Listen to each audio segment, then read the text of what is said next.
नमस्कार दोस्तों, अडानी ने की बांग्लादेश की बत्ती गुल, बिल नहीं भरा तो आधी की सप्लाई। दिवाली के बाद बांग्लादेश की बत्ती गुल होने का खतरा बढ़ गया है। दरअसल अडानी पावर ने बांग्लादेश को बिजली की सप्लाई आधी कर दी है। साथ ही कहा है कि यदि बकाये बिल का भुगतान नहीं किया गया तो सप्लाई पूरी तरह से रोक दी जाएगी। अगर आप एक सच्चे देशभक्त हैं तो वीडियो को लाइक और चैनल को सब्सक्राइब कर दें। दिवाली के बाद बांग्लादेश की बत्ती गुल होने के आसार बन रहे हैं। दरअसल अडानी ग्रुप की company Adani power Jharkhand limited ने बांग्लादेश को बिजली की सप्लाई आधी कर दी है। सप्लाई रोकने का कारण बिजली के बकाया बिलों का पेमेंट नहीं होना है। यदि मसला हल नहीं हुआ तो हो सकता है कि आने वाले दिनों में बांग्लादेश में अंधेरा छा जाए।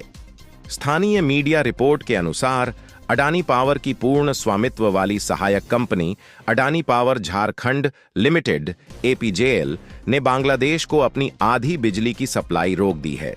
कंपनी का उसके ऊपर $846 मिलियन का बकाया है। डू डेली स्टार अखबार के मुताबिक पावर ग्रिड बांग्लादेश PLC के आंकड़ों से पता चला है कि अडानी प्लांट ने गुरुवार रात को आपूर्ति कम कर दी।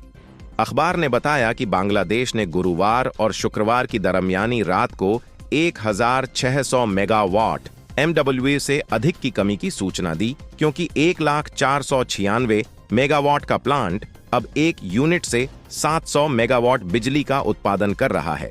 इससे पहले अडानी कंपनी ने ऊर्जा सचिव को पत्र लिखकर Bangladesh power development board PDB से 30 अक्टूबर तक बकाया राशि का भुगतान करने को कहा था। 27 अक्टूबर को लिखे पत्र में कहा गया था कि यदि बिलों का भुगतान नहीं किया गया तो कंपनी 31 अक्टूबर को बिजली आपूर्ति बंद कर पावर परचेज एग्रीमेंट PPA के तहत सुधारात्मक कार्रवाई करने को बाध्य होगी। कंपनी ने कहा कि PDB ने न तो बांग्लादेश कृषि बैंक से 170 लाख 3 लाख अमेरिकी डॉलर में डॉलर की राशि के लिए लेटर ऑफ क्रेडिट LC उपलब्ध कराया है और न ही 846 मिलियन अमेरिकी डॉलर की बकाया राशि का भुगतान किया है। अखबार ने PDB के एक अधिकारी के हवाले से कहा कि उन्होंने पहले पिछले बकाये का एक हिस्सा चुका दिया था, लेकिन जुलाई से अडानी पिछले महीनों की तुलना में अधिक पैसे ले रहा है। उन्होंने कहा कि PDB करीब 18 मिलियन अमेरिकी डॉलर का साप्ताहिक भुगतान कर रहा है, जबकि शुल्क 22 मिलियन डॉलर से अधिक है।